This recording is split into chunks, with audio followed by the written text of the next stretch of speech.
Not really weird. That was normal at that time. Yeah, I love it. Best NFL film evaluator out there, Greg Cosell, joins us now from NFL Films. Greg, what's up, man? How are you? I'm doing great. How are you guys doing? We are doing well. How ready for the regular season are you? Oh, so ready. I mean, there's another preseason weekend, and I'm debating in my mind how much I want to watch of this final regular season weekend. Dang, Cosell. I don't blame him. Well, guess what? I We're mean- about to make you relive the Titans Bucks with no starters preseason game. Well, I did watch that. I watched the tape of pretty much all of it, or a good part of it anyway. So, second performance for Malik Willis. He gets to kind of go through what he went through in the first week, starting the game, starting the second half. I guess making some sort of adjustments at halftime. What did you see in Malik Willis's second performance in the preseason? I would say it was somewhat similar to the first. He needs a lot of basic fundamental technique work, particularly with his lower body and his footwork. He just doesn't set cleanly in the pocket. So what happens when you don't set cleanly and you're not on balance and your base isn't firm? Then when you start to deliver the football, you rush your upper body because you're just not set to deliver. A lot of people like to call that sequencing. The sequencing between his lower body and upper body is not clean and precise. So he tends to rush throws.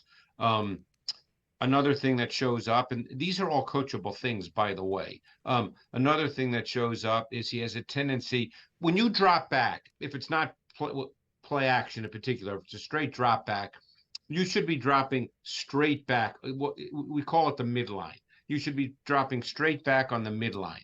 He has a tendency to drift to one side. Most right-handed quarterbacks drift to their left. And when you drift, very often what happens is you create your own pressure because pass protection in the drop back passing game is geared toward the quarterback dropping straight back, whether it's a 5-step drop or a 7-step drop, and that's how the pass protection is set. So when you drift, you move toward your offensive linemen, and therefore you move toward the pass rushers. So he still has a tendency to do that. And of course, we know that he needs to develop more pace and touch on short to intermediate throws. He's a fastball pitcher at this point. So, Cosell, is that a product of lack of experience? His offense he ran under Hugh Freeze at Liberty? Like, are these things you saw in his college tape? Yes. Yeah. Yes. It's interesting to me that, and this is not just the case with Malik Willis, by the way, by any means. So I don't want it to be seen as that. I was fascinated during the draft process when people said that Malik Willis, and as I said, he's not the only one people have said this about through the years. When people associate throwing the ball hard and being able to run fast with high-level quarterback traits, because I guarantee that pretty much every quarterback coach, if you ask them to make a list of quarterback traits, would have the same 12 or 15 traits. Then it comes down to what value do you ascribe to those traits. And my guess is the ability to throw the ball hard and to run fast would not be at the top of the list for any quarterback coach. But we've gotten caught up in this world where everything is a highlight that when you see a guy run around, that becomes a quarterback trait. Obviously, look, I'm a believer in arm strength. I always have been. Do I think you need to have a gun to be a great NFL quarterback? No, I don't. But I always believe that there are some throws in pretty much every game where you need to drive the football with some velocity. So I've always been a believer in arm strength. The touchdown pass to Chig, it looked like he actually went through a couple of reads maybe on that throw and then delivered the ball nicely. It was initially a two-man read concept to the boundary with Burks and Haskins. And Aquanwo ran a shallow cross from the field to the boundary side. So that was part of the read. That was, in my sense of watching the play, I believe that was the third read. And without any pressure, he stayed in the pocket. And Aquanwo actually got tied up, so he got there a little late. but the O-line did a great job. So Willis was able to sit there and wait, and then he showed up clean. So that was a good play by Willis, showing patience in the pocket, allowing the routes to develop, not getting unsettled with his footwork, staying on balance. That was actually a very, very good play. Another play that stood out to me was deep in their own end. Dylan Radins totally whiffed, and we'll get to right tackle in a second, but totally whiffed on a guy. It looked like there was going to be a chalk outline on the goal line. Malik Willis gets away from that, throws sidearm to Dez, and gets the first down. I thought that was a pretty good play too. Those are the plays that obviously we saw that whether it was on the NFL Network or on SportsCenter 1,000 times. And those plays to me become outsized in their importance. Is it great that you can do that? I mean, obviously Patrick Mahomes did something similar this past week as well, and we saw that 1,000 times. Sometimes I'm not sure where to go with those kinds of plays. Obviously, if you're capable of doing that and it presents itself, that's great, no question. But I don't think we want to focus on those plays as if that's the reason a quarterback is going to become a higher level quarterback in the NFL. Because you may only see that, 2 times out of 50?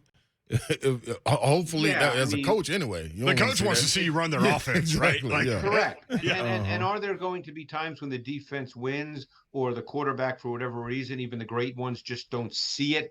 Ron Jaworski, when I worked with him closely for years and years and years, would always tell me there were 2 or 3 dropbacks in every game where, for whatever reason, it just didn't register. He didn't see it. And, so if you're then capable of doing that, that's a really good thing. But that's not that should not be the foundation with which we base an evaluation of a quarterback. Well, let's talk about this right tackle position. Oh, hit it. Cosell has been up and down. It's going to be Petit Frere is going to be the guy. Right. Yes. So you called it from the draft on Sure Dylan did. Radins too. Sure That he's better inside. He's been inside the last few days. Yeah. Well, I don't know if he's better or not. I just don't think he's an outside tackle in the National Football League, and I didn't think that when I watched his tape coming out. And again, it's not a personal thing. You guys know that. I'm just evaluating what I see. And I've always said I'm not necessarily an offensive line guru by any means, but I just didn't think that Dylan Radins would end up being a tackle in the NFL when I watched his college tape. So what do you see from Petit Frere? Do you see growth? Yes, I do. By the way, he'll have bad snaps too. I don't want people to think I'm suggesting that, Petit Frere is Joe Thomas right now. But he has excellent athleticism. He's got light feet. He's got good lateral movement, both as a run blocker and in pass protection. He can get outside. One of the things they've done the last couple of years is the pin pull run game, where you pull the tackle outside, and he can do that. So his traits for the position are better than Radins. Now, as I said, he'll be schooled. Look, he was schooled in college. He had a tough time with Aiden Hutchinson. He had a tough time against Penn State. There's a lot of people that had a tough time with Aiden Hutchinson, though. Yeah, he'll be schooled. There's no question about it. But his traits are better than Radins for that position. So we know Radins can go inside because he's inside, and you've said that. Well, we don't know that. But that's where they're going. Right. That's where we're going. They're going to end up trying him. So what do you think? Have you seen much of him in the preseason? Did you get to watch a little bit of him playing inside? Radins? Yeah. Not a lot because he hasn't been there a lot, but I think that Brent, you said he went inside. Was he playing guard? Yeah, playing guard. Yep. Mm-hmm. Yeah, I mean, look, they'll see just like we'll see. I don't know when they drafted him, and look, there's a lot of discussions that are had behind closed doors with scouts and coaches and personnel people that we're never going to hear about. Okay. Mm-hmm. That's just the way it works. Mm-hmm. I've been fortunate enough through the years that I've been invited to training camps and been, invited into some of these meetings, and you hear a lot of stuff, that I would never repeat because you're not supposed to, that's what they talk about. It's real honest conversation about players because coaches get fired if they don't win. Yeah. So, So they have to really be as honest as they can. It's not personal. They have to win. I mean, this is a business. This is, we don't sing Kumbaya here before we go out and practice. You got to win games. So I don't know what they truly think of Radens. I don't know. I don't know when they drafted him if they truly believed he was a right tackle. I don't know that. And let me say this too, Cosell. So what just happened right then is I ran the joint practice together with the preseason game and forgot you wasn't at the joint practice.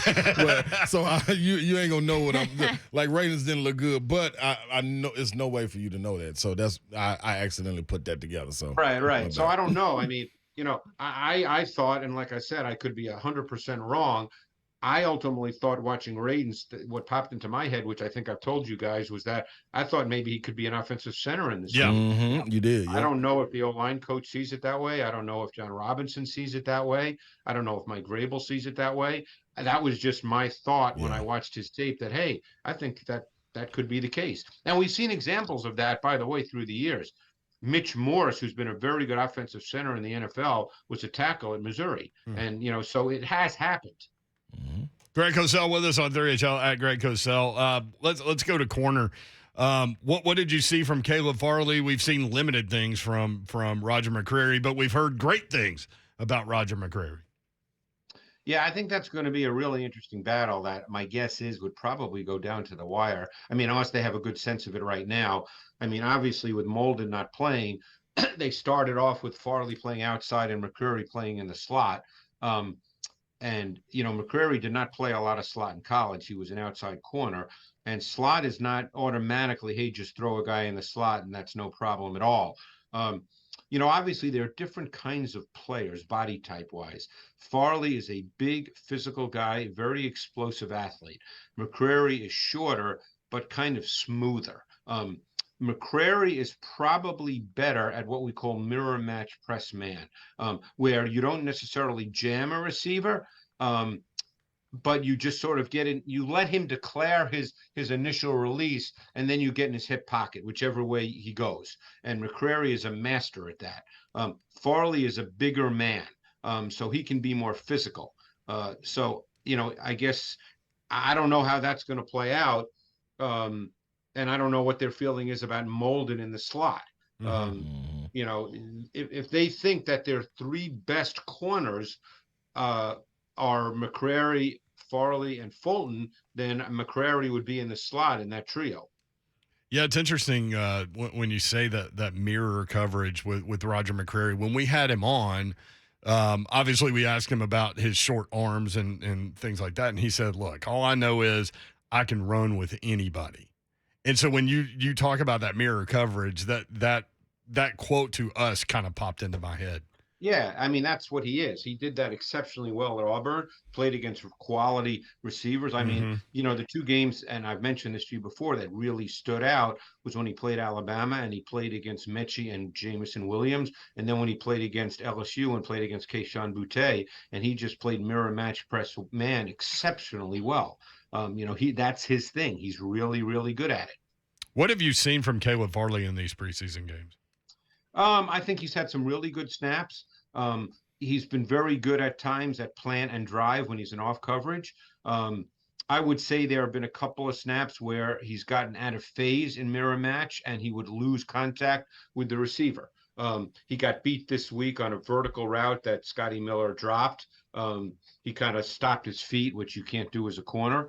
I think my guess is he's probably had a little more ups and downs than McCreary. I'm not at practice, so I can't speak to that. But, it's just that Farley is, in terms of size and explosive movement, he's kind of exactly what you want. Now, that doesn't automatically mean you play him. If McCreary is actually better and is more consistent in his execution of what he's asked to do, then you're going to play that guy.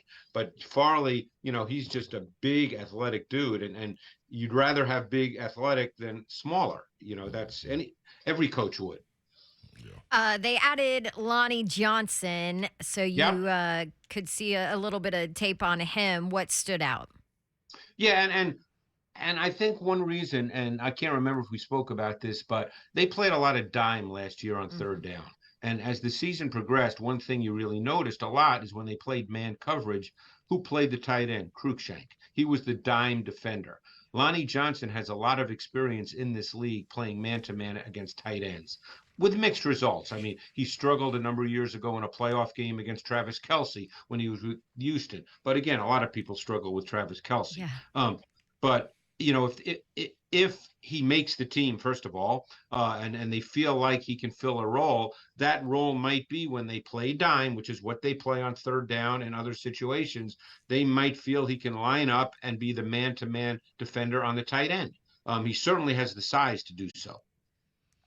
Love it. Good stuff, Cosell. We'll break down preseason